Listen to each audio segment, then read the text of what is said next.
Enhancement. Next week, sa Monday, partner, start na.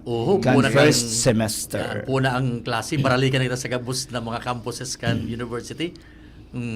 Okay, partner. Muna pagkaaga, kada first Wednesday kang kada bulan, ang hosta, ang bisita ta, iyo anhali sa Jesse M. Robredo Institute of Governance and Development.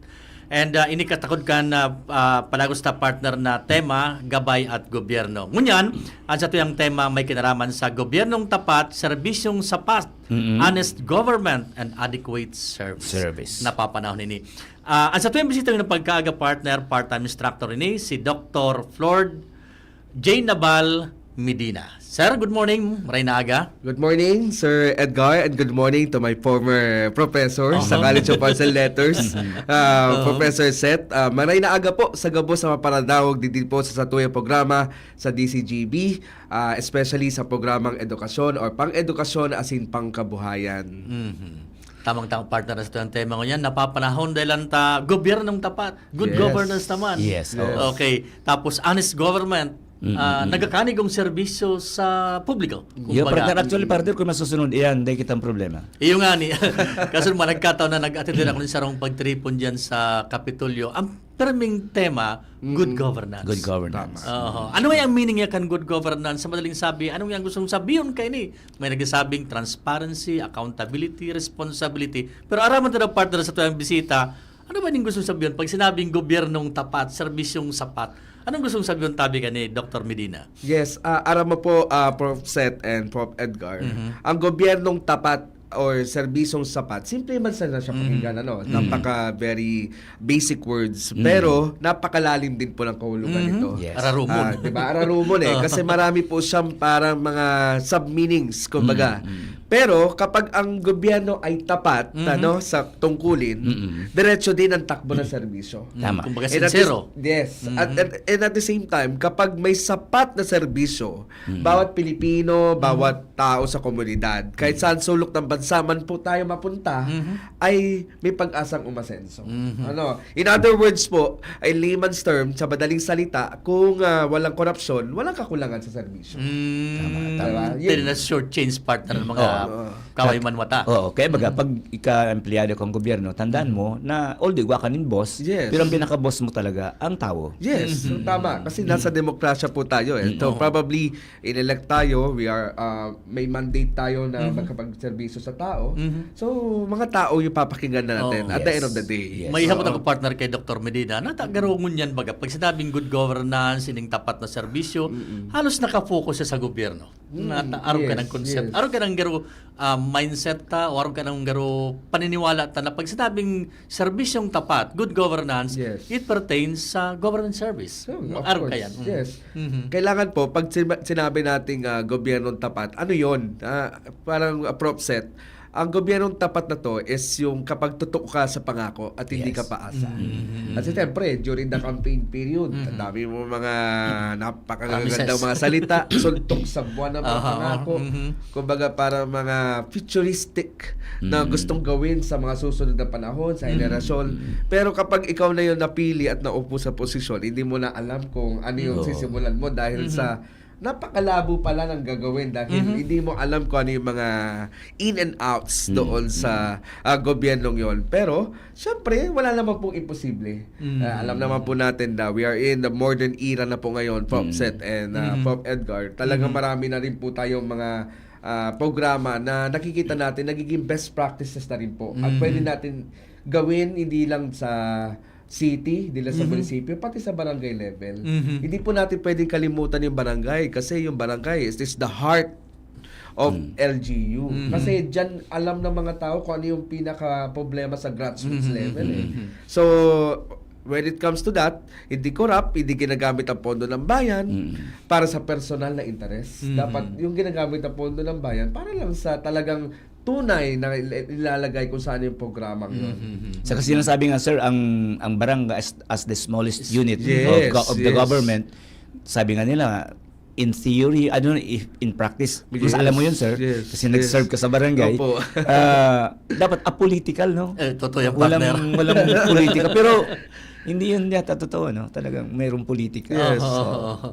Pag sinabi mo partner, tama-tama ang expertise sa mga karaman ni Sir Medina ining sa public administration. Yes. Pag sinabi tang gobyernong tapat, ano ang mga components tabi ka ni Dr. Medina? Ano ang mga dapat na ipahiling kan sarong nyaon dyan na nasa laog kan ang advokasya niya, gobyernong tapat? Anong ibig sabihin kayan? Of course, siyempre, ang kailangan natin dyan, number one, may transparency tayo. Yes. Kasi yun naman, ang number one natin na component is we have transparency. May malinaw na galaw sa pondo, may malinaw na plano, as in may malinaw na direksyon. Okay. Siyempre, kung alimbawa, andyan yung pondo every year, bumabago, tumataas. Kasi talagang okay naman, kunyari, example, dito sa syudad ng Legazpi, tumataas naman yung pondo kasi syudad tayo. Pero siyempre kailangan may malinaw na galaw kung saan natin gagamitin yung pondo. And at the same time, dapat, after all, malinaw yung plano kung anong gagawin. Kasi may return of investment din dapat tayo. Yes. Hindi Ayun, naman oo. pwedeng ginamit lang natin yung pondo and wala tayong return of investment. So with that, kung wala tayong malinaw na plano, wala na mababalik sa atin, sayang naman yung nai-invest natin. Tama. And at the same time, dapat long term. Yes. Yun. Hindi po tayo short term. Kumbaga, ang gusto natin is hindi lang yung pang mabilisan. Kumbaga, band-aid solution. No, kailangan nasa long-term solution po tayo. Isa po yun, transparency. Yes. Yun. And at the same time, sa leader, ang component po ng isang may gobyernong tapat, yun sa leader siya. Okay. Diba, leader hindi lang dapat mabait. Hindi lang dapat po tayo parang oo na lang oo. So, dapat meron tayong integridad Yes. at may tapang na nagsasabi ng totoo kahit mahirap at masakit. Oo. Kahit makakalaban natin kung sino ang makakabangga natin, kung totoo naman talaga, and you are taking it for the people and by the people, kailangan mong gawin po yun. Dahil yun po ang isa sa mga the best na dapat gawin. Tinatawag nila yun, sir, na political will. Yes, kasi hindi mo pwedeng hindi sundin yung tao Totoo. And, kumbaga, mathematically speaking, tapat ang gobyerno equals may tiwala ng tao. Yes. Yun. Pag sinabing leader ka, bako lang tama, sabi mo, bako lang mabuot ka, mapagbigay, kundi siguro sabi na sa pagiging firm, Yes. Pag sinabing araw ka niyang decision ko, araw ka decision. Kunyari sa traffic po, kunyari nasa traffic, nagdumaan sa EDSA busway, kaalyado mo, dahil mali ka, mali ka. O, Yes. halimbawa, ikaw congressman ka, o ano man posisyon mo, dumaan sa busway yung anak mo, hindi yung anak mo, mali yung anak mo. Diba? Ganun dapat yung isa sa mga factor. Kasi, at the end of the day, we are role models Yun, Kung makita ka ng isang tao o isang simpleng mamamayang Pilipino na hindi sumusunod, yung isa sa mga dapat tinitingnan natin, paano kami na tayo na mga isang ordinary Pilipino, pwede rin pala kami hindi sumunod. Diba? So, sana ganun din yung gagawin natin. Actually, Hopefully, yan yung gobyernong tapat and good governance. Actually, sir, Ideally. ang hindi nga masyado alam ng marami na ang gobyerno may sariling pangalan ang maling ginagawa nila. Tinatawag na graft and corruption. Yes, Sa yes. gobyerno lang yun. Hindi mo pwede masabi yung private company, Yes. private person. Alam mo na naman, guilty ng alam graft naman and yun. corruption. Oo. Probably nag-istapa siya. Tama, magaling siya. tama. Sa graft and corruption, sa gobyerno yan kasi hindi lang yung kumuha ka ng pera ng tao, kundi ginamit mang influensya mo. Yun. Yes. Para masunod yung gusto mo kahit hindi tama. Exactly, At sir. maka-exact ka ng influence sa Tama iba. po. Yun. Tama po. Kaya magkakabit mga partner managin ng graft and corruption. Corruption. Yes. Magtugang yun din mo. Talaga mag-partner. Magpapalagay Talaga, eh. para perfect na. May misdemeanor o may isang Yes. bagay na ginibong maraot. Yes. Okay. So pag sinabi kang firm, naramdaman ko partner sabi ni Presidente Marcos Magano, na pag salaka, bakit ka kaalyad? Kasi Yes. kaalyad ka, bakit ka na. Sa podcast yun. Sa podcast niya. Oo, oo. Ang gansaron nyo. Actually, yung pagkakaroon na yan ni PBBM, ni President, na nalangkawan niya na sa trust and approval rating si BP Sara. Oh. So, latest survey. Yung From 60 to 64 na siya. Oo. So parang yan kang pagiging firm kang sarong leader natin. Yes, po. Dapat may paninindigan ka. Pag sila man nagsala. Pag sinabing topic nga o may mga violations ka, dapat ding pigiling mo na yun. Yes, exactly. Ang law applicable sa boss. Yes. Akong selective. Yes, yes. Ang government service ba kaya, Sir Dr. Medina, ang government service ba kaya, pag government official ka, big interest sa iyo ang resources kang taong bayan. Ika ang steward ka yan, ika ang enkargado. Yes. Dapat, gibuhon mo ang tama para dyan. Tama ko man yung personal na kwarta. Hindi mo yung pera, di ba? Kumbaga po ika ang perming ways and means. Yes. Dapat tama ang Tama. gibuhon mo. And of course, siyempre, nasabi ko na po yung sa side kung sino po leader. Dapat yung tao, cooperative and collaborative. Kasi paano tayo magkakaroon ng gobyernong tapat kung ang mga tao hindi naman po cooperative? Yan. Kasi paano tayo makakagaroon ng isang magandang proyekto kung ang mga tao hindi naman pinapansin? Totoo yan. So probably, sa nino po ang serbisyong sapat para ka-Disay. Para kay Sisay po. Para sa nino, ang serbisyong sapat naman ay para sa lahat. Para sa At the same time, hindi lang sa may kaya. Yes. Hindi lang sa may koneksyon. Dapat nararamdaman ng ordinaryo mga tao, mga Pilipino, araw-araw. Kunyari, sabihin natin yung mga basic necessities po, Prof. Edward, Prof. Seth, yung mga abot kayang healthcare, yung mga zero billing, isa na po yan. So, yan, Diba? sa health services. Tayo nasa academy po tayo. Ang edukasyon sa edukasyon kailangan sa pampubliko paralan, abot kaya din talaga. Yun, oo. Then maayos at malinis na tubig, very necessary. Very Kahit sensitive. mayaman ka, Oo. kung ang tubig mo ay iced tea din, wala, di ba? Pag public servant ka kasi, Opo. halos selfless ka dapat. Yes, yes. Unahin mo yung kapakanan ng tao Tama bayan. po. Sabi nila, that is very ideal, that is sugar coated. Pero yan talaga ang hinihingi. Kaya kung hindi mo yan kayang gawin, umalis ka sa gobyerno. Opo, kung kakain ka na nga lang ng 3 biskwit, may umingi pa sa'yo ng 3, hindi wala kang makakain. Oo. Ganun talaga. Minsan tayo partner yan, Oo. Dr. Medina, dapat yung personal mo na, pamilya, yung personal mo na gibog. Pero minsan na-sacrifice na, compromise na. That is public service talaga. Yes. Yan talaga sa Ang ideal talagang public servant, talagang alam niya, ang kanyang pinasukan ay sakripisyo. Hindi yun pribilehiyo. Yes, Although you yes. have the privilege because So, you have hindi the power. entitlement, Yes. ang habol mo dito. Kumbaga, serbisyo na talaga para sa tao. Yes, oh. Kailangan natin ng matapat na public servant. Kasi sir, masyadong napakalakas ng magnet for corruption. Yun din talaga. Kasi halimbawa, ikaw yung pera ng gobyerno nasa kamay mo lang. Parang ang tendency, parang sarap nito ibulsa. Kaya yung sinasabi mo kanina, dapat ang taong bayan meron yung obligasyon. They must always, at all times, be vigilant. Yes, Yan, yan. they have to be the watchdog Yes. and watchman. Kasi kaya okay yun na marami tayong mga inimbestigahan kasi Yes. marami ang concerned citizens. Yes. Eh, paano kung wala lang investigahan, ibig sabihin lahat na po pala perfecto. Oo. Mas maganda po pa rin na vigilant pa rin po tayo. Yung ba piga-advocate ng iba na merong participative sa governance? Yes, yes. Dapat meron kang pakialam. Kaya sabi nila partner, sir, pag pumasok ka sa public service, hindi ka dapat balat sibuyas. Yun. Diba? Kasi ang opisinang pinasukan mo, it's a public office. It will always be subjected to public scrutiny. Yes, Hindi ka dapat, yes. ba't niya pinos niyo ko? Binas. Wala eh. Wala. Bumunta ka dyan eh. Yung pinasukan mo eh. Yun ang pinasukan mo. Kung ayaw mo, get out. Kahit na yung isang pisong kusing na nawala, kailangan ipaliwanag. Oh, yung papasok doon element ng transparency. Yes Yan. po. Oh. So maliban naman sir, hindi na doon sa pinapuntang healthcare na basic yan. Lalo yung partner, malagyan naman ng mga Bermansa, no? By next Yes. month, September na, doon Opo. si ayun, parang di ba ang tabi, ano kang service ng tapat? So during the time of calamities, kinatural yung yaon dyan ang ayuda, ang pagtabanggan mga government officials and employees. Yes, at syempre po, first and foremost, ang kailangan natin gawin is hindi tayo dapat reactive. Dapat lagi tayong proactive at Proactive. ready. Kumbaga po, bilang public official, kung ikaw ay nasa gobyernong tapat, para makapagbigay ka ng serbisyong sapat, dapat una pa lang iniisip mo, sa isip mo na may bagyong paparating. Kasi dapat ready ka na. Hindi pa rin dumating na yung bagyo o dumating na yung kalamidad, saka ka pa lang action. Yun, oh. Kasi isa po yan sa mga hindi magandang practice na reactive po yung ibang mga public servants natin. Saka minsan may parasula na. Yes. Tapos syempre, yung mga turuan, di ba? Turuan na. Pero syempre, bilang isang leader, kailangan you have to accept na may pagkakamali ka. Actually po, marami ako nababasang mga articles, mga documentary. Hindi naman talaga natin masasabi na napakasama ng Yes. Pilipinas compared sa iba. Tama. Na halos bumagsak na yung mga gobyerno dahil sa sobrang corruption. Pero even that point of view, hindi yan justification Yes. para hindi tayo magpino. Yes. Kasi sabi nila, ang isa sa mga rason, one of the reasons why hanggang ngayon, hindi pa rin tayo that developed country because of corruption, sir. Exactly. Na yun ang medyo mababa na o halos wala na sa ibang mga bansa na natin, mga Asian countries, Yes. like Japan, Yes. like yung Thailand. Yes. Kasi yun mga pag-aaral yan ng mga think tanks eh. Alam nyo, ang galing, ang grabe, masyadong blessed ang Pilipinas sa natural resources, sir, Totoo. sa manpower. Kaya lang isang factor na hindi talaga roll out sa bureaucracy, napakalaking ng gobyerno, is corruption. And there's no such thing of perfect Yes, wala. governance. Oo. Kaya good governance lang talaga Yes. all the time. Kasi talagang may mga indication din na talagang kahit ako po, kahit bilang public servant, nagkakamali. Ako dati, ang pinaka maganda naman sa isang public servant is you accept the fact na nagkamali ka. Oo. And at the same time, yung pagkakamaling yun, i-correct mo na after all, diba? Kasi hindi mas mahirap naman, sir, na palagi mong ina-accept na mali ka, pero hindi mo naman Yes, kino-correct. opo, alam naman kung di mo yung mali na iba. Actually ngayon, ang daming issue natin sa Pilipinas. Opo. Yes. And all of this, kung titignan mo, himayin mo, all of these issues, pressing issues, mga scandal, mga controversy, lahat sila rooted sa corruption, sir. Nakahiga sila sa corruption. Sabi ako, ko sinasabi sa mga discussion, sinasabi ko nito, kung susunod lang ang tikaram sa yung mga magulang, simple yun, saan ang ka ng mga magulang, pagbabaw sa imo, din mo pagkuhaon. Simple yun Simple yun, kung tapos lang, may ako sa gobyerno dito sunod dyan, malamang mas mayaman pa tayo sa US, sa ibang countries. Kasi they envy us eh, na-envy sila sa atin. Kasi masyado kayong mayaman, hindi nyo alam kung gaano kayo kayaman. Parang nababasa mo. Pero ang problema natin is, sa Pilipinas kasi, ito sir, ikaw, may ano ka, pwede ko kang politiko. Pero sa Pilipinas kasi, ang hindi magandang pakiramdam is, halos ang politika, isa lang negosyo, sir. Yan medyo, ayaw ni magkang tao. And, Politics. hindi lang natin pwedeng isisiyan sa mga politiko, sa tao din. Kasi sila pumili mo. Opo eh. Paano sa presenteng sitwasyon yun, Dr. Medina, ano ang naging, kasi pada partner baga na nagpupuan mo rin sa yuta, ano ang dahil mo tabi dito din, paghiling naman yung mga yuta, remember kang nakaking eleksyon, dakulaon sa naging punto ng tao, 60% ng vote. 60%, ang millennial tangon niya, ang Generation X and Millennial and Gen Z combined. halos 60% ng partner. Ano naging paghiling nila? Ano expect na sector, I mean generation ending mo niya sa presenteng sitwasyon tao? Yes po, ako po, Prof.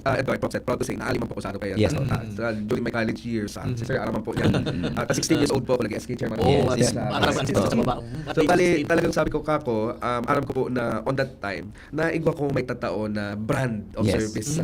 So, ngunyan po, syempre, 16 ito, that was 2000 and... Iyan, so na ideal kapag very 2000 idealistic. Yes, nasa BU din ako at the same time. So, working student na rin. So, probably, after so many years, after sa BU na po, ako po, 34 na, almost 20 years, naiiling ko man po na grabe na pagbabago sa mga kabataan mo niya. Ano? Mas lalong naging mas malalim, mas lalong naging matalik sa mga kabataan talaga mo. Kaya, naiiling ko, Prof. Seth and Prof. Edgar, na ang mga kabataan mo na talaga, pinaligawan kami ka mga politicians. Yes. Talagang naiiling mo nga sa pagiging mo nila sa TikTok, pagiging mo man ka mga politicians sa TikTok. Influencer. Diba? Kung ano ang trend kung Gen Z, millennial, or kung ano man ang mga generation, pinag-iba man kang gabos ka mga naiiling tata, nakula po ang impluensya kang kabataan. And now, nag-register na po from August 1 to 12 sa kuya mga aspiring ng mga voters para sa incoming barangay na SK election. Hindi pa man po ba pinarmahan ni BBM so extension. So probably, technically, tuloy pa rin po. Unless kung pinarmahan na po by August 12 or hindi pinarmahan, syempre pag hindi mga po pinarmahan, good as long na rin mga po. Unless narito sa. So probably, ngunyan po, nailing ko, alam ba nga yung pina pag 4 AM dyan sa Ayala, grabe ang pina. Pero sir, partner, ako sa kuya, gagamitin ko ang term din sa rong senador, tamagayon sa pagkatagalog niya. Ang mga gawain na ganyan na kinukurap ang youth, ang kabataan, ay isang mahalay na gawa. Kasi, hindi, you are not corrupting the youth. Yes. You're not simply corrupting the youth, you're corrupting the future. Yes. Kasi sila magiging mga future leaders, sir. Kung at a very young age and young mind, medyo iba yung, kaya ako talaga sa totoo lang, na ano ako, alaw may ito, nasusok lang ako kung sa Tagalog. Sa mga taong, ganyan ang ginagawa, sir. Kasi wala kang pakundangan. Ano ang ginagawa mo sa kabataan? Bakit ginaganon mo siya? Di ba? Kinukurap mo na states na. Ako hindi ko ma-imagine ang Pilipinas. Kung, I mean, ininiwala yung Pilipinas na super, na siya, progressive and developed. Kung sana, walang bilihan, sir, ng boto. Alam mo sa Naga City, walang bilihan ng boto. Yung talagang pantay na. Yung school na inano during that time, nag-SK chairman ako. Wala man po akong kapitan na kasama that time eh. Yes. I run independently. And then at the same time, sabi ko, pwede naman po pala. Pero again, sinasabi ko dito lagi, partner, sa Medina, di natin pinukot lang ang blame, binibigay ang blame sa politiko. So hindi. Sabi nga nila, it takes two to tango. Yes. Di ba? Ang kasong bribery, hindi yan isang tao, dalawa yan. The briber and the bribed. I mean, partner talaga siya eh. yes. Kasi ito lang naman ang mga sagka sa sa progress eh. Di ba? Ngayon, ito, i-mention natin, ang Senado halimbawa ngayon. Look at some of them. Kaya po Sir Seth, ano ba yung papel natin? Kasi sinabi natin na it takes two to tango. Pero after all, ano ba papel talaga natin? Hindi lang po ang gobyerno may responsibilidad. Tayo din. Yes. Kaya dapat magtanong tayo, magbantay, maglahad ng mga inahing, i-report ang katiwalian. Pero yung inahingan, kailangan syempre in a proper channel. Syempre, hindi pa pwede more on Facebook lang naman. So, syempre, after all, maging responsable sa pagboto. So, syempre, huwag piliin ang popular lang. Piliin ang may prinsipyo at merong may plataforma. Kasi kung walang plataforma na at the same time, plataforma ang hindi suntok sa buwan, hindi lang visible po. At siguradong sumama sa mga, siyempre, para yung mga kabataan natin, hindi masanay sa may mga kapalit-kapalit. Sumama sa mga bayanihan, maglinis-linis, tapos ang pagbabago, hindi lang top to down. Kailangan bottom up lagi. Kasi, sinulungan natin yung nasa baba, laylayan para umangat eh. Kasi ang gobyerno tapat po, at mamamayang mulat, lalo yung mga kabataan natin, magiging maunlad po yung bansa natin. Sa kapag vigilant talagang tao, matatakot siya. Deterrent yun eh. Ang vigilance ng tao. Sabi nga yung isang, sino ba yung dating Supreme Court Chief Justice na na-interview namin personal dito, pumunta rito. Kalimutan yung quote niya, sabi niya, it's enough for good people, for good men to do nothing, in order for evil men to triumph. So kailangan talaga magbantay. Ako sabi ko dun sa kapitbahay namin noon eh. Sabi ko, o ikaw, huwag ka magja-jumper. Sabi niya, bakit? Ano pakialam mo? May pakialam ako. Kasi yung systems loss dyan sa bill, magbabayad ako niyan. Pati yan. Kung ngayon 20% ang systems loss, imagine, ibig sabihin, pag may bill kang 1 peso, 20 centavos nun, pinag-aabon-abonon ng lahat ng member. Diba? Saka yung safety mo din, sir. Pagka tumayo yun, nag-over po yun, baka masunog, madami ka pa. Kaya hindi pwedeng hindi tayo makialam. Dapat. Kasi actually yun ang role ng media partner eh. Yung mag-watchdog ang media. Although maraming minsan nasasaktan, minsan nasosobrahan naman yung comment. Pero sabi ng mga desisyon ng Supreme Court na nabasa ko, nagtuturo ako ng media laws. Sabi ng isang desisyon ng Supreme Court, maganda yung pagka-English na hindi ko maulit. No? Sabi niya, kung talagang wala kang kasalanan, malinis ang iyong konsensya. Hayaan mong gamutin at pawiin ang sakit ng iyong nararamdaman ng iyong malinis na konsensya. Hindi mo talaga talaga. Kasi naghihinanakit ka kasi hindi ka pinagulan ng korte. Pinalaya yung media. Pero sabi ng Supreme Court sa desisyon yun, sabi mo, ano ka, wala kang kasalanan, malinis ang konsensya mo. So hayaan mong gamutin yung sakit ng loob mo ng malinis ng konsensya. Ganun, kasi tayo naman at the end of the day naman talaga. I don't know, ayokong entertain yung idea na, kasi sa values naman talaga yan eh. Pwede yun, pero pag maghamak ka na ng isa ka ng public servant, be it elective or pumasok pala dami na mag-elective, pero sa gobyerno kami, ano na yun, it's incumbent upon you. Nagawa ka ng matino kasi ang perang sinasahod mo, ang perang in-interest sa'yo, hindi yan kinuha lang kung saan din financing. Kahit yung papadyak, nagbabagis, nagtatax yan. So, di ba? May 12% sa pag-uwi.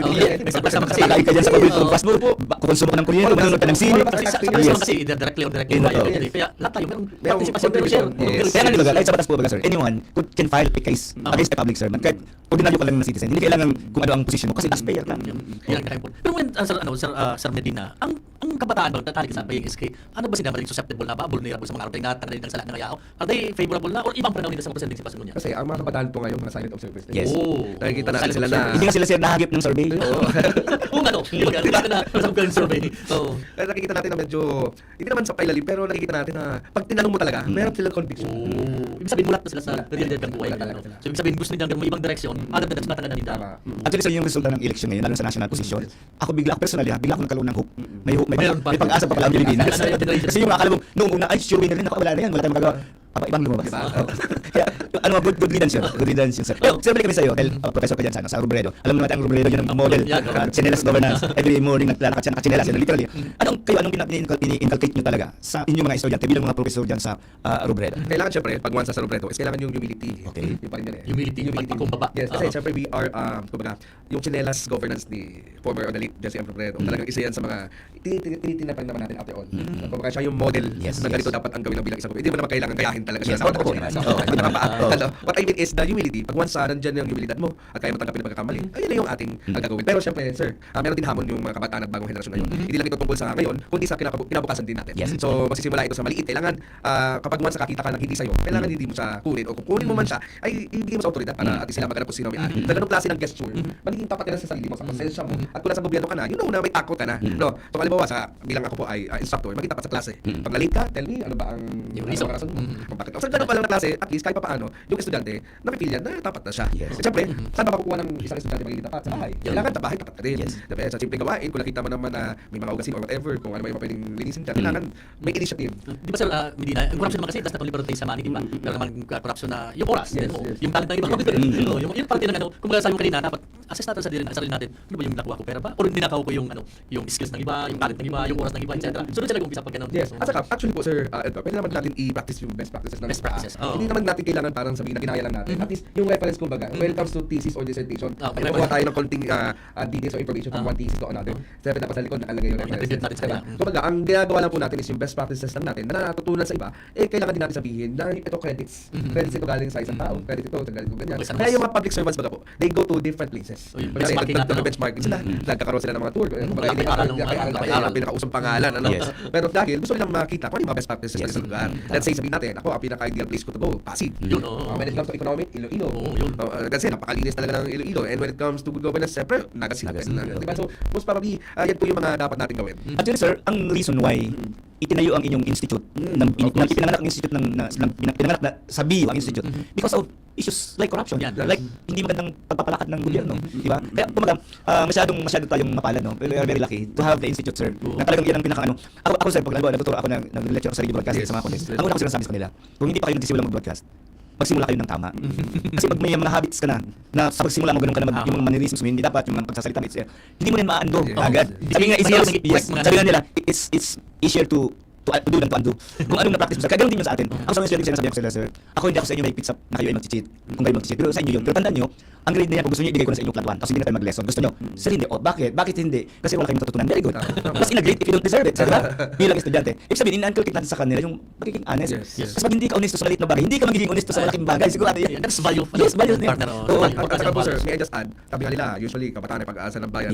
Pero ang kabataan, pag-asa talaga ng bayan. Pero kailangan din tayo maging bahagi ng solusyon. Ngayon pa lang. Para yung pag-asa natin, meron talaga. Visible, nakikita. Hindi lang po dahil sinabi lang ng bibig natin, ay pag-asa ako dahil kabataan ako. Hindi, kailangan ako po, bilang isang kabataan, dapat maging part ako ng nation building. Pag sinabi kasi pag-asa ng bayan, gusto sabihin, patuloy tayo doon, look at yung journey. Yes, kasi yung tatahaki natin, yun ang... Yes po. Kasi ako 34 na, tapos ako yung 30. Kasi sa Pilipinas pa po 15 to 30 ang youth. Pero sa ASEAN, 15 to 35. Dahil patapos na po ako, pag 35 na po ako next this December. So parang feeling ko, yung mga next generation, dapat ganun ang isipin nila. Dapat maging bahagi sila ng solusyon. Para totoo may pag-asa po sa kanila. Sa ngayon, Sir Medina, nakita ba natin yung mga kabataan talagang highly involved na sila sa mga yung mga activities para hindi lang mahog yung kanilang sarili, kundi para na rin sa bayan. Yun nakita mo. Actually, yung SK Reform Act nga po na 2015, nakita nga natin na talagang sobrang malaki yung pagbabago. Talaga nakita natin yung accountability din ng mga kabataan pag naging SK sila, lalo na SK treasurer. Kasi alam niyo po ngayon, dati during my time, kung bago ka makakuha ng pondo, kailangan mo nang dumaan sa napakadaming opisina. Pero ngayon, pwede ka na mag-encash ng cheque kahit anong amount eh. So probably with that, then mag-start yung pagiging tapat mo. And accountability, dapat accountable ka kapag may nawala na ng kahit piso at hindi account doon sa pag-audit, kailangan ibalik mo o kailangan gawan mo ng explanation kung bakit. So talagang ngayon po, when it comes to that, napaka-vulnerable na rin po talaga ng ating mga kabataan. Yun talaga. Atol para dahulo ba ano yan sabi mga sa local government, yung permiso bibili ang local government code, procurement and so on and so forth. Maraming tayong mekanismo. Actually, nagpara-difícil ang transaction sa gobyerno dahil sa mga nangyaring dapat mangyari. Ako din naman ako dati kan back sa Buyang College. Kung nahiling mo, kung dailan yung mag-iisip ni Maraot, dahil man talaga rin problema. Wala ka naman po talaga nangyari po. Alam mo dati, madali lang kasi dati. Ngayon ang dami na. Nakabuso. Pero ano wala kasi sa hindi ako sa experience ko kahit yung procurement law ngayon nalulusot tayo. Ganyan katalino iba. Pero kung wala kang masamang intention sa lahat ng mga bagay, hindi parang sa ibang bansa may mga tinatawag na convenience store na wala nang bantay. Kukuha ka ng items, bayad ka, kukuha ka ng sukli. Dito subukan mo. Pero yata sa meron yata sa Batanes ba yun na parang Wala mo kasi tatakbuhan doon. depende pala sa lugar. Hindi man natin insulpihan. Pero ang sinasabi natin, measure to ng sukatan to ng values natin eh. Kung hanggang saan ba tayo. Kasi ang sir, dito tayo lahat tayo teacher. Ang corruption sa tingin ko nagsisimula yan sa maliit na bagay. Kung napapabayaan, hindi napapansin. O sige na lang. Ganun din ang bisyo, di ba? Ang bisyo. Kasi simula, patikim-tikim. Kasi matagal na, wala na. So, pagsimula pa lang na naayos na. Kaya yun sir, sa inyo po, sa inyong institute, sa Robredo, Institute of Good Governance, napakalaki po sir ng papel ninyo sa totoo lang. Kasi yung lahat ng magiging leaders, hindi man yan maging mayor or governor or what, pero maging isang kawanian ng gobyerno o maging sarong department head o lingkod bayan, dadalhin niya yan sir. Conscious, meron siyang consciousness na, itong opisina to hindi ko akin. Di ba? Ano ba kasi, iba lang naman, hindi naman lahat, na government people, nakalimutan nila, public servant sila. Minsan pag nilapitan mo, puro sutol, maraming problema sa buhay. Minsan may sinasabihin ako yan, may problema ka ba? May problema ka. Pero, public servant ka kaya. Ako lang, yan ang mindset ko sir sa bio. Kaya may nakita ko din parang may parang ang mukha parang may hinahanap, may tatanong. Ako nagpo-volunteer sir. Ano pang sadya nila? Meron ko kayang kailangan. Hindi na ang inisip ko, trabaho ko yun. Ano ba? Magiging mukha ako ng bio sa labas eh. Ambassador ka. Ambassador ka, that's the term. Kasi, marami pong yun sa bio. Hindi ka nang iminag. Pero kung isnabon mo yan, may istorya yan, di mo. Darami. Generalize. Yes. Yan ang sinasabi sa mga estudyante. Sabi ko, bakit kailangan nyo mag-behave sa loob ng campus at labas? Kasi, yung term sir, ambassador ka ng bio. Kaya mo nagluwas ka, maski dahil ka na sa teaching o trabaho, kakabit mo ang pangalan ng university. Dahil ka marunong sa pangalan mo, kundi, so institution, kung sa ano ang tawag. Generalize siya. Okay. Sa mga nangyari tabi sa Medina, ano ang mga ganap pangapunan ta sa alyansa? Mga katugahan ta sa mga naman at mag-abot din sa bigabot dapat na nag-governance, sapat na serbisyo, equal adequate services. Ano ang ganap pangapunan ta? Lalo na kung nasa Jesse M. Robredo. Of course, Prof. Edgar, Prof. Set, huwag tayo mawala ng pag-asa. That's why meron tayong Bachelor of Public Administration. Dahil gusto natin humubog ng mga magigiting, matitibay na mga lingkod bayan. Yung ganun ko ma-shape ka ng mga future leaders ta o mga lingkod bayan. Yes. Kaya sa Jesse M. Robredo, talagang hindi kami pwede mawalan ng pag-asa na ang lahat ng mga public servants natin ay may pag-asa pa rin na maging mas okay. And at the same time, huwag tayo manahimik kapag may mali. Kapag nakita natin ay mali. Tapos sa set, pag nakita ka may malusot, mali na ba ngayon? Pero hindi mo may problema. Kasi kung hindi mo na, hindi mo lang kita tatanungin. Kasi mamaya lang. Para pagbagal lang yun. And at the same time, kailangan may paninindigan pa rin tayo. And of course, bilang nasa Jesse M. Robredo Institute of Governance and Development, kailangan leader na may puso, may isip at nangal. Yan lagi yun dapat na. Kasi bawat tao leader. Leader tayo sa ating own ways. Hindi man sa dahil may title tayo or wala, pero leader pa rin tayo. At sa bawat pagkilos natin bilang mamamayan, bilang BUNO, bilang ambassador, mas napapalapit tayo sa may gobyerno tapat kapag tayo po ay may kinabukasan marangal at patas sa lahat. Yan lang po yun eh. Kasi yun ang panawagan natin. Kailangan hindi na tayo nag-iisip na may makukuha ba ako dito? Mag-iisip na bukas ba may pera ba ako makukuha dito? So katulad dito programang ito, this is a very good avenue or platform para mai-remind natin sa lahat ng mga lingkod bayan na dapat tayo po ay naglilingkod hindi para sa sarili. We are serving for the people and by the people because at the end of the day, galing naman sa kanila kung ano yung kuha niya. Actually, hindi ko makalimutan din si late President Pinoy. Sa kanya ko narinig paulit-ulit, kayo ang boss ko. Ayun. Ito yung sa record niya, panahon niya, napakababa ng utang ng Pilipinas. Di ba? Ang narinig ko noon. Narinig ko na panahon niya, sige, tinotolerate niyo yung commission sa mga kontrata, pero 10% lang. Hindi yung 50-50. At least, di ba? Yun ang pagkakaan niya po sa peso. Talagang very... Yun din kasi dapat na ma-inculcate, makintal sa isip ng mga public servants. Hindi kayo nandyan para pagsilbihan ng tao, kundi para magsilbi. Kasi kayo naman ang pumili. Wala namin, pumasok kami sa gobyerno tayo. Alam na natin may share of sacrifice yan. Di ba? Kung mahirap magturo, ginusto mo yun. So, ganun talaga sa kanila. Ako sabi ko, ako kahit gaano kapasaway ng mga estudyante ko, sinasabi ko sa kanila, sa totoo lang, mahal ko kayo lahat. Yun ang sinasabi ko sa kanila. Kasi, kumbaga, yun ang passion ko, gusto ko mag-share. Although, marami sa akin tatanong, bakit kang teacher? Ewan ko. Anyway, sir, going back sa inyo usually sir, may mga ano ba, may guidance sa inyo ang director nyo, o ano nyo kung paano manner ng teaching o bahala kanya-kanya kayong strategy. Actually, yes. Siyempre, iba-iba naman talaga yung atake natin when it Yes. comes to teaching. Ano? Ako po kasi ang the way I give my learnings or kung ano yung lesson sa kanila. Ako kasi po, pagka once medyo mabigat na yung lesson, binibigyan ko sila ng mental health break. Okay. Kasi alam ko yung mga kabataan yan, sabi ko nga, vulnerable eh. Totoo. So, pag once 3 hours kami ang klase namin, 9 to 12. So, bali, 1.5, stop po na, mental health break. CR kayo, bibigyan ng pagkain nyo, kasi kailangan maging comfortable ka pa dito. Yes, yes. After 15 minutes, balik ka. Pag okay ka na, okay ka na. Para at least hindi mo nadadala yung personal Yun. mo sa mismo classroom. Kapag hindi talaga maiwasan, when it comes to may personal kang you can just talk to me and with your consent, sa akin lang yun. Okay. So, ganun po yung atake namin. Meron sa, of course, kay Ma'am Norms, headed by our director, Dr. Normie Ibo, talagang binibigyan kami ng kalayaan. Yun. On how Tama we talaga. give the style of teaching. Yun. Kasi So, academic freedom talaga. Yes. And doon ako nagpapasalamat kasi although kagagraduate ka lang ng PhD last 2024, last year, so afterwards na invite ako ni Ma'am Norms to be part-time instructor, nakita ko na yung teaching is one of the parang out of the comfort zone. Kasi nasa public service, nasa events. So ngayon nasa teaching naman. So parang ibang klase. Tamang-tama siya mo rin po sa SK, may yung educational attainment teacher, more on the public administration. Like, by the way, ano ko partner, given that situation sa mga estudyante anong nahiling mo tabi sa Medina na mga challenges na encounter? Yes, of course. Paano may handle? Siyempre, yung mga estudyante ngayon, very grade conscious. Yung mga parang baby-baby. Baby-baby. Konting ano Kasi lang. mas sensitive mo. Sensitive, oo. So the way I give them the approach para at least kahit pa paano yung mga challenges nung para at least kahit pa paano, mahalo ko pa rin yung values ng Jelly From Bread. Siyempre, dapat unawain natin na hindi naman sa lahat ng oras maganda ang grade at performance mo.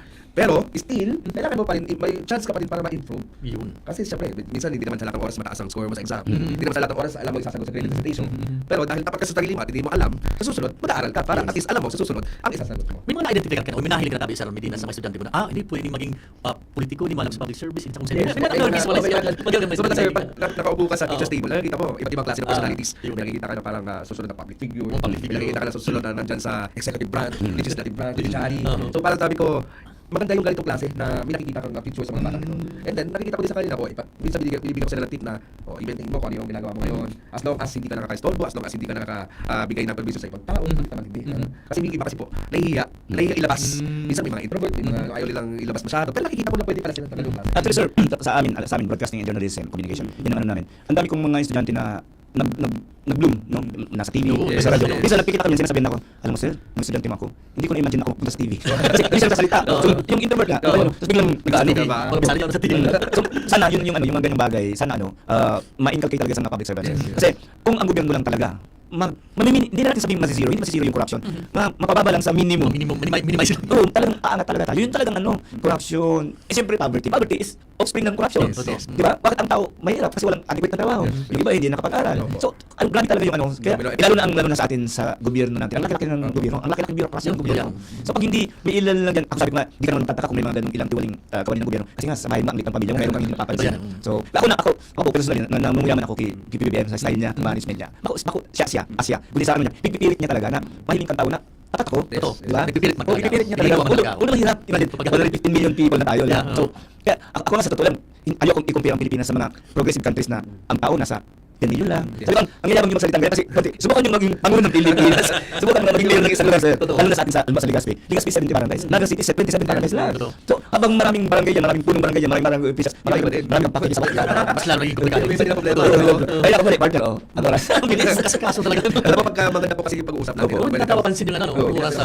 Basta, sige sir, baka may gusto kang ipahayag panawagan sa mga government people. Sige sir, go ahead. Before anything else, maraming salamat po sa inyo sa pagkikita sa akin. At syempre, gusto ko muna bumati sa lahat ng mga estudyante ng Bicol University, Jesse Ambrobrendo, Institute of Governance and Development na papabalik na sila next week. Welcome back to Bicol University. At syempre po sa aking mga colleagues po dyan sa BOGMR, IGD, faculty members, headed by our director, no other than Dr. Noemi Lubrigo Ibo, at sa Bicol University Extension Management Division. Maraming salamat po. At sa lahat po ng mga lingkod bayan ng Pilipinas, padayon lang po. Padayon, okay. Okay, partner, sa parang kasi mga pag-ibig sa Laucan na Bicol University, sa parang pansidivision ng pagkaaga si Dr. Lord J. Naval Medina, ang sa mga instructor kan Jesse Alfredo. Hindi po sa Edgar Baramay, nagpapasalamat kan sa inyong pagantabay. Ako ini, Secretary, salamat po. Hasta sa masaling Miyerkules. Good morning, good noon.